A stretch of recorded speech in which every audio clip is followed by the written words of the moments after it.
Assalamualaikum warahmatullahi wabarakatuh. Hari ini pada materi pelajaran KDM kita akan membahas mengenai penyusunan diet pasien sehat ya. Jadi kalau berkaitan dengan diet itu berkaitan dengan serangkaian nutrisi ya. Jadi tubuh manusia ini memerlukan serangkaian nutrisi untuk dapat bekerja dengan baik. Jadi nutrisi itu bisa diperoleh dari makanan apa yang kita makan dan minuman apa yang kita minum ya. Itu setiap harinya ya. Jadi tubuh itu dan jaringan tubuh itu perlunya nutrisi untuk perkembangan jaringan ya. Kemudian diet ya.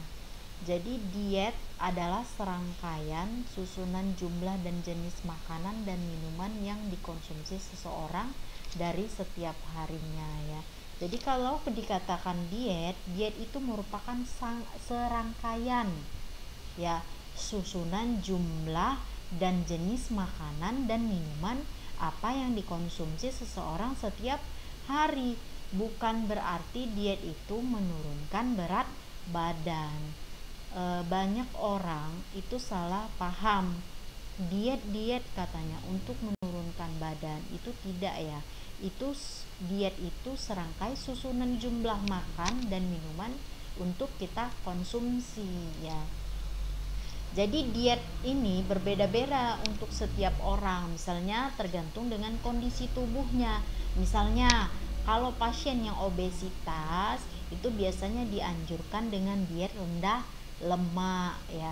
Misalkan kalau lagi pasien yang sedang mengidam darah tinggi atau mempunyai riwayat penyakit darah tinggi, itu dianjurkan untuk rendah garam dan sebagainya.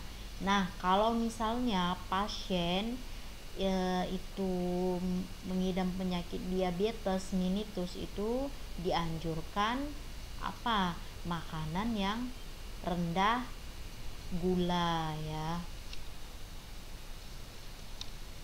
Nah, jadi fungsi diet ya. Jadi fungsi diet ini sebagai pola ya untuk memenuhi 6 nutrisi utama yang dibutuhkan tubuh. Seperti apa? Karbohidrat, kemudian protein, lemak, vitamin, mineral dan air ya. Jadi tubuh kita itu memerlukan karbohidrat, protein, lemak, vitamin, mineral dan air. Itulah fungsi diet pola ya.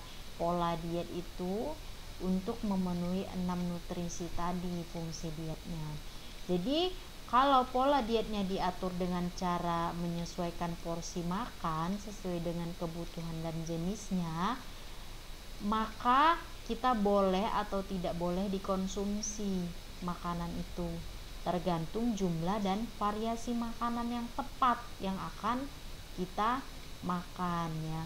Jadi jumlah dan variasi makanan yang tepat akan memberikan nutrisi yang dapat untuk memelihara kesehatan tubuh dan mencapai berat badan yang ideal ya. Jadi kalau misalnya orang yang obesitas itu harus disesuaikan pola dietnya ya. Berarti dia rendah lemaknya ya.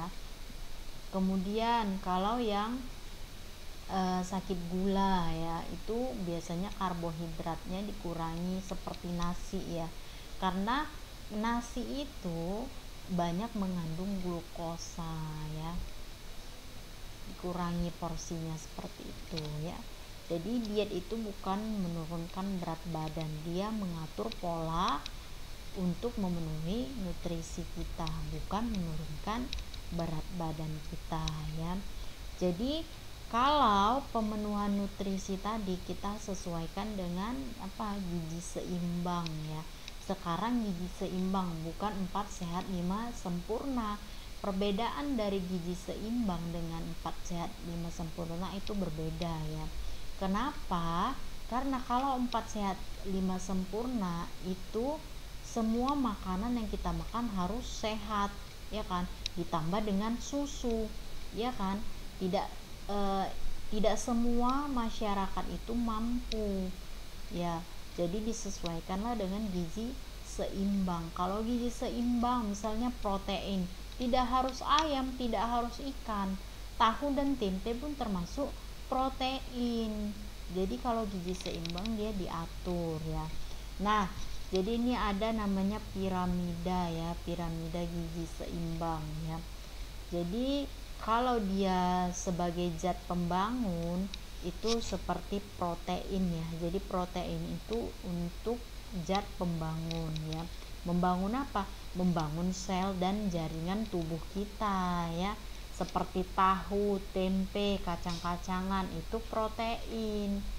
Protein apa? Hewani, telur, ikan, udang, hati, kemudian apalagi ayam, susu, itu termasuk protein ya.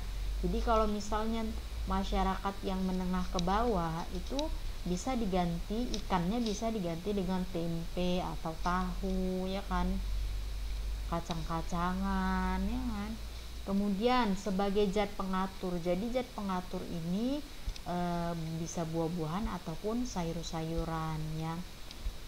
Jadi sebagai zat tenaga ya, jadi zat tenaga itu terdapat di karbohidrat seperti apa? Nasi ya kan, singkong, roti yang terbuat dari gandum, kemudian terigu, biubian ya seperti kentang, ubi kayu, mie, jagung, itu termasuk karbohidrat yang berfungsi sebagai zat tenaga ya. Nah, banyak orang yang bingung apa perbedaan antara diet dengan DIT ya. Sebenarnya ini sama saja, hanya saja penyebutannya atau istilahnya itu berbeda-beda.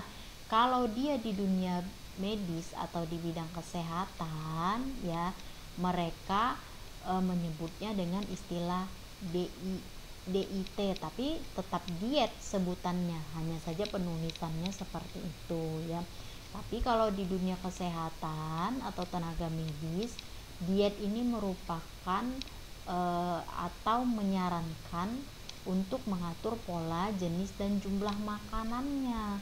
Misalnya kalau pasien ya yang mengonsumsi diabetes mellitus ya kan, kemudian hipertensi dan penyakit lainnya, itu diatur dietnya dan diatur jenis makanannya dan pola makannya ya, seperti itu. Sementara kalau istilah diet yang orang awam sebut itu digunakan oleh orang awam ya biasanya. Ini identik dengan menurunkan berat badan. Diet katanya identik dengan menurunkan berat badan. Sebenarnya diet itu bukan untuk menurunkan berat badan, tapi mengatur pola makan kita, pola dan jenis makan kita ya, sesuai dengan kebutuhan kita. Kalau kita badannya obesitas, apa iya kita makannya asal makan aja? Kan tidak harus diatur polanya ya. Oke, kita lanjut dengan diet sehat ya. Jadi diet sehat ini harus disesuaikan dengan kondisi dan keadaan seseorang ya. Jadi diet yang baik ini dapat menjaga kesehatan dan menurunkan resiko untuk terkena sebagian penyakit kronis ya, seperti darah tinggi ya, kemudian kencing manis, apalagi diabetes mellitus dan osteoporosis ya. Jadi kalau kita dietnya bagus, kita sesuaikan porsi kita dengan gizi seimbang yang tepat, itu akan terhindar dari penyakit-penyakit kronis ya. Jadi ada banyak pola diet yang telah digunakan di pelayanan kesehatan selama pasien dirawat ya. Untuk apa? Untuk menunjang kesembuhan pasiennya ya. Misalnya diet rendah garam ya untuk pasien yang darah tinggi. Kemudian apa? Kalori tinggi, protein, diet rendah gula, itu untuk ya pasien yang kencing manis dan diabetes mellitus ya. Jadi harus disesuaikan dietnya itu dengan penyakit yang diderita pasien tersebut ya. Oke, itu aja yang bisa saya sampaikan. Billahi taufik wal hidayah. Assalamualaikum warahmatullahi wabarakatuh.